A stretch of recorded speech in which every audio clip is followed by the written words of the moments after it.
G'day folks, and welcome to the second video in this rules primer / learning GOSS series. This is for the Grand Operational Simulation series. The idea behind these videos is to give you a bit of a primer, to give an overview of the rules. I'm not going through all the rules in detail, just covering some of the main sort of themes of the rules to help prepare you if you decide to then learn the game. In this video, I'm covering movement, line of sight and observation, and command. It should be a bit shorter. We're covering about 12 pages of the rulebook. So the fundamentals of movement will be pretty common to many of you. You pay the movement cost to enter a hex. Movement rates for units vary depending on what mode they're in and various other status effects. This is all covered by, summarized here. You'll need to then follow up for example, strat mode and what happens there and command status and limitations of fuel and fatigue. I'll talk about ground conditions in just a moment. There is a provision for 1 hex minimum movement, depending on the type of the unit and the terrain they're trying to move into. There are a summary of the 3 main movement types: mech, road movement, non-road movement, and PA or prepared assault movement. I mentioned this in the last video, 1 or 2 hexes, depending on whether they're leg or mech units. Mech road movement in particular, used for principally mech class units to facilitate rapid road movement whilst in TAC, strat, and exploit mode. We can see a summary here of movement eligibility, and in particular, units that cannot move. Units with those CR markers, units sitting in exploit mode. That's not during that exploit phase when they're made available. Units in maneuver reserve mode, mech class units with no fuel, units under construction, and so forth. A key thing to keep in mind is that in the GOSS system, units move in a particular order. So you move strat mode units first, then units in TAC mode, mech class units using mech movement first, then all units using non-road movement, and then finally those units in PA mode. So it's nice to have that order of things. I like that idea, just to ensure that you don't accidentally move a unit twice or get confused. And of course, many of these will have clear markers on them to show when they should be moving. Now, what follows then is a summary of the various factors that modify movement allowances. And again, I'm not going to go through these in detail, but I'll just summarize some of the key issues that may modify a unit's movement allowances. And they include fuel state, low or no fuel, things like strat move, the bonus period for maneuver reserve, leader movement bonuses. They can increase a unit's movement allowances. Things that halve allowances are to supply out of command, fatigue, exploit phase movement if they're using half their movement. They can be quartered if 2 of these conditions apply or if fatigue is level 2. And then a summary of ground conditions. So wet, snow, mud affect different units in different ways in different environments. Okay, so again, not go through those, but just be mindful of those various factors that do shape movement rates. Movement during night turn. Various units, depending on if they're mech or leg, pay additional movement costs as well. There is a reminder here that whilst leg class units can't use that mech road movement, they do get a reduced movement cost for moving along roads. And then we get to this section on movement halts. So the GOSS series features this movement halt idea, and this is where units must immediately stop if they move into certain hexes, depending on what type of unit they are and the nature of the hex and the nature of enemy hexes nearby. So again, I won't go through the detail, but artillery must halt. They suffer a movement halt and must immediately stop moving if basically they move too close to enemy forces. Heavy AT and flak do the same. If units move adjacent to enemy forces in an entrenchment, fort or fort area, they will often have to halt. There are some exceptions to this.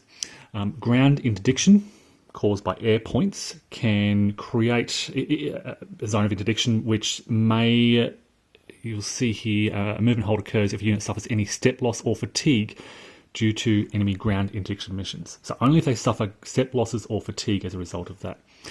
And then restrictions on moving out of general supply. Finally, whilst that's movement halt, there are additional costs for moving, for entering a hex adjacent to at least one enemy unit. Leg units expend 1 MP when entering a hex adjacent. Mech units expend 2 MPs when entering a hex adjacent. There are some exceptions to that.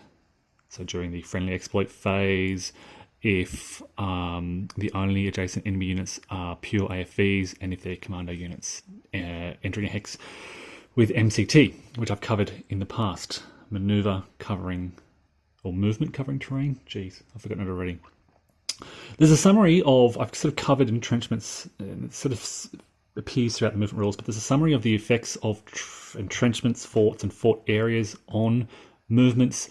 And then we get to the summary of mech road movement. This is an important section. In particular, this needs to be read closely with the stacking rules. So in reading through mech road movement, you might want to reread stacking. Some of those stacking restrictions are summarized through here. The key theme here is that, in general, you want to have one mech unit per hex moving along these roads. There are various restrictions that limit stacking, summarized here. For example, a mech unit that is in violation of stacking or is in a stack with more than one other non-free stacked mech class unit may not use mech road movement. Okay, so the idea is one unit stacked, they can use road movement. There are also penalties, which I'll cover in a moment, for moving through other units. Sometimes you can get exceptions to this, so 2 one-step mech companies that start together can count as one unit. And then the summary of the benefits of using this mech road movement, what they must do. Units using road movement must do all these things. You can begin adjacent to enemy units. Here it is there. You don't spend points to cross bridges and so forth, and use those extra mech road movement costs. So there are benefits to it. You have to, of course, be in exploit, TAC, or strap mode. In fact, mech units in strap mode must use road movement. The GOSS rules really focus your attention on the roads, so you can't simply switch from, well, you basically have to follow the path of the roads as it weaves through hexes. There are rules for bridge bottlenecks, and they use these kind of counters. It's an interesting little rule feature where scenarios may require the use of these, and this tells you how many,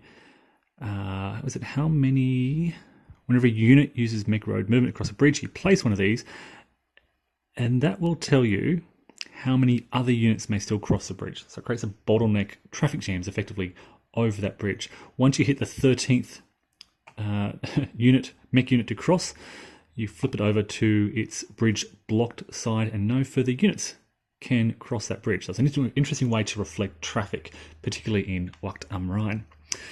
There's a summary down here of mech road movement stacking, which kind of covers that you may enter a hex containing one mech class unit by expending 2 extra MPs. So it's costly to do that.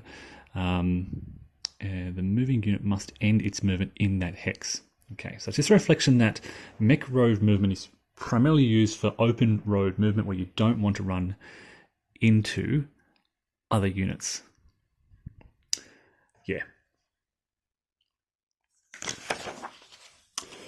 Over the page, there's a summary of no route. Now, I will point out as well, it was mentioned briefly on the previous page, you can use mech road movement to move through clear terrain. I think it's 1.5 MP. So it's not just exclusively moving through roads.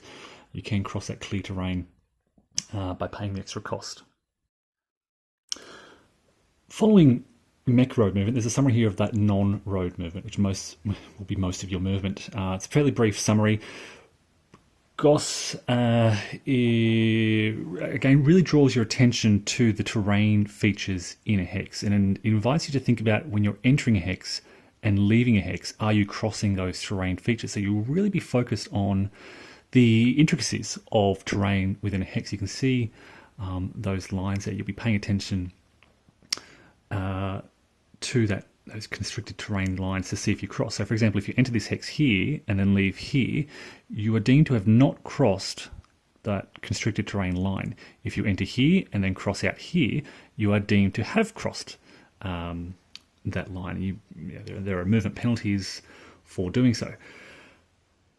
So much of the non-road movement summaries focus on that constricted terrain, avoiding constricted terrain, penalty avoidance, and basically thinking about where you're moving within a hex to kind of figure out if you're moving through that constricted terrain. There's a summary of bridges and fords and streams and so forth. Yeah. What follows then is quite a lot of detail on mounting and dismounting. And I'll barely touch on this. You can probably skim this for the early scenarios. In short, there are some mech type units that can dismount to become leg units, and there are many leg units that can mount to become motorized units. Now, there are various ways you can do this. There are army TPs, I've forgotten, are they truck points, I think, that you can allocate to units. So each TP can motorize up to 3 units of any size to effectively motorize your forces. You then have some forces which have inherent transport. So each allied division has inherent transport, and they can use that. Each division HQ can motorize 3 subordinate units.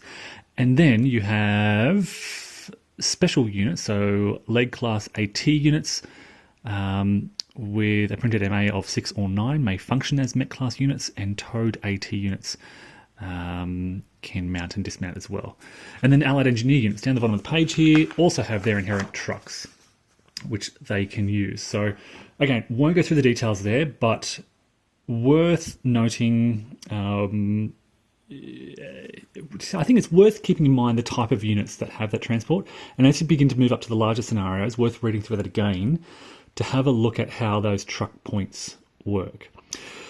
The next section following that, it deals with delay markers. Now, it's interesting that this is in the general rules because, to my knowledge, there are no delay markers in Wacht and Rhein. So if you're learning with Wacht and Rhein as I'm doing, you don't need to worry about delay markers. This is present in Atlantic War, and it's changed. So I remember I played the old Atlantic War. The new Atlantic War changes the rules a little bit. Basically, you can make a defensive proficiency rating check, I think it is, to place a delay marker. Yeah, defensive PR check, here it is up here, to place this delay marker, which the effective basically which is to delay the attacker as they're advancing. Following that, there are rules for coup de main. This is basically seizing a bridge across a river where it is occupied by enemy forces. I have not committed this process to memory. My thinking is I'm aware I can do this. I have sort of highlighted the unit requirements and then the process here. So my thinking is when I come to a situation where I want to conduct this, I will flip this open and follow the process. There are various modifiers for this. And if you succeed, here it is down here. You move into that hex. They have this fight basically until one side or the other is eliminated. From that point, we move into the rules on observation and fog of war. Now, there are 2 key elements to keep in mind for the GOSS series, and that is there is line of sight and there is observation, and they are different things. My way of thinking about the distinction is line of sight is, as it is fairly standard throughout most games, can you potentially see the target? Do you have a line of sight to where they are? Observation is, have you seen that target? Have you observed them? So line of sight will be reciprocal. If you can potentially see one point, they can potentially see you. Observation is, yes, you have spotted, you can potentially see them because you have line of sight, and yes, you have observed enemy forces in that location. That's my way of kind of conceptualizing the distinction between line of sight and observation, and they do different things. So summary here of line of sight, basically can you potentially see from the observing hex to the center of the target hex? Does it pass through? If it passes through any blocking terrain, it's blocked. And there are, this is again a principally battalion scale game, 1 mile per hex. The line of sight ranges are relatively low. They are generally up to 3-4 hexes. The range varies depending on what type of terrain you're on or looking at, and various other effects like atmospheric conditions, the terrain in the observing hex and target hex, and terrain you're passing through. So if you're looking through rough terrain, your maximum line of sight is reduced by 1. Okay, so over the page, it's modified by night as well. Max line of sight at night is 1. Atmospheric conditions limited depending on the weather. Terrain, so there are vantage points and there are high vantage points. Vantage points from memory have provided max line of sight of 3. High vantage points, I think, provide a max line of sight of 4. Yep. So with line of sight understood, we then move into observation. And the introduction to observation details the 3 types of terrain. There's open terrain, which can clearly be seen into, and if you're in open terrain and you have line of sight, you can be observed quite easily. But then you have 2 types of covering terrain, and they are movement covering terrain and observation covering terrain. And in terms of conceptualizing these 3 types, think of movement covering terrain as densely, kind of very dense terrain where you can move through safely with minimal risk of being observed. Okay, so movement covering terrain is terrain that provides cover for movement. Observation covering terrain is less densely packed, but may have some terrain features such as a village where you are at risk if you move through it, because there are some exposed parts of that terrain, but there are places in that village where you can potentially hide whilst observing out of that village. And then you have clear terrain where you're out in the open and you can see and be seen quite easily. So they're the 3 distinctions of terrain. Movement covering terrain, observation covering terrain, and open terrain. Now it's worth noting that, as it's summarised here, all terrain features listed as movement covering terrain are also observation covering terrain. And they include things like locations, villages, improved positions, and trenches, and so forth.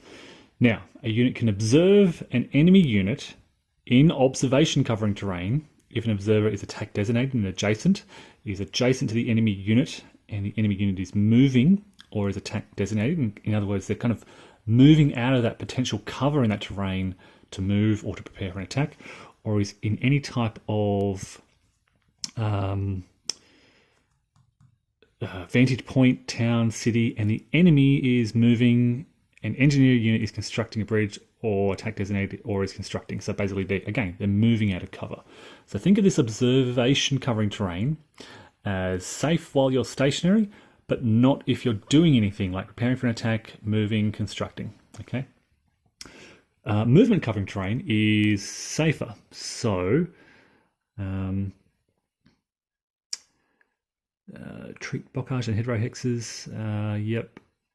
A unit can observe an enemy unit in movement covering terrain if the observer is attack designated and adjacent to the enemy unit, that attack is adjacent to an enemy unit that is attack designated, or is in any type of VP town and the enemy is attack designated. So basically, the only way you'll see forces in movement covering terrain is if you're pretty much adjacent,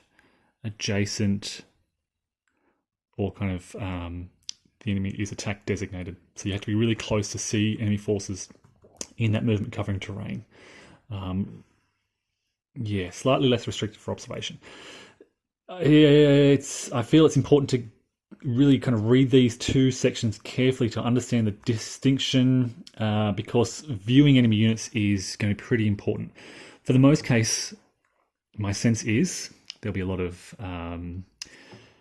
sort of adjacent combat, but there is that potential for longer range observation.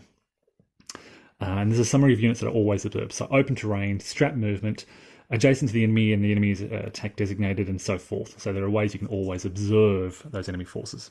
Okay, so keep that distinction between line of sight and observation clear, and then the distinctions of the different terrain which help with that observation. There are rules for air observation as well, which can be dictated by scenarios. A summary of fog of war and reconnaissance. So basically, GOSS is a game where you cannot inspect enemy stacks. You can only look basically at the top combat unit. Recon units can help inspect stacks further. Vantage points also give you the same information as adjacent recon for all enemy stacks within their line of sight that are not in any type of observation covering terrain. And what follows is a summary of when you reveal that information during fire support and ground assault. Okay, so the last part of this video covers command, and again, it's probably don't need to read this in detail. Skim over it. Basically, you can attach, detach, reattach, send units to different formations. There are core assets, army assets. You can form battle groups. What is important is to note the limitations on zones of operation, the penalties for moving outside of zones of operations. If you really, I think this is more of an advanced kind of section. Early scenarios, you won't be attaching and detaching, but once you get to larger scenarios, you need to be aware of the limitations on attaching, how many, usually it's 6 units, that can attach to a formation HQ. There are limitations, so there are types of formations as well. And the rules make clear that you must distinguish between unit types and formation types. So there are leg units and mech units, and there are leg formations and mech formations, and they are 2 different things. Leg units, mech units refers to the type of unit. Leg formations, mech formations return to kind of their way of operating. And basically mech formations have a lot of freedom. Leg formations need to kind of, they're focused on leg movement rates, and so mech units in leg formations need to work with the leg units. They can't go off rampaging about the countryside. And so there's information on that. Again, it's probably more advanced, but worth noting that at this early stage, and you can come back to that later, I think. Here's information on command changes, command capacity, attachments to attachments, attachment limit, which I spoke about, special circumstances, such as US tank, German rear echelon units, and US cavalry, armoured cavalry groups, cavalry brigades, camp groups, and so forth.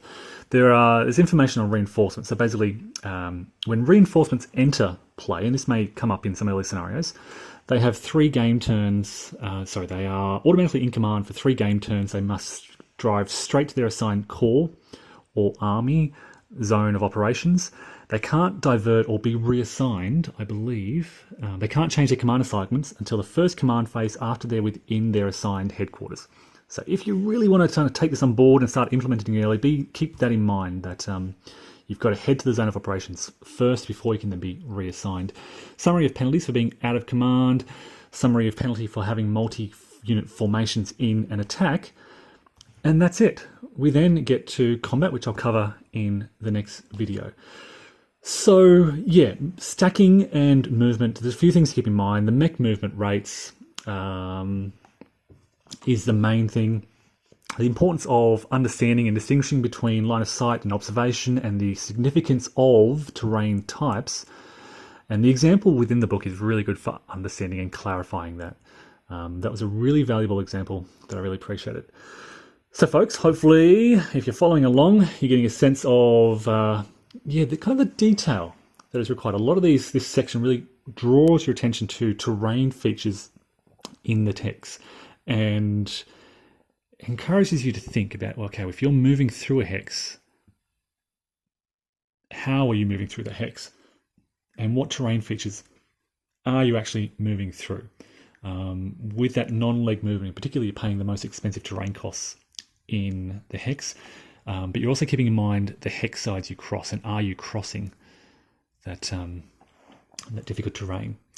All right, folks, as always, I hope this has been valuable. Next, I will cover, there'll be a detailed video covering a lot of the aspects of the combat system. Thanks all, and take care.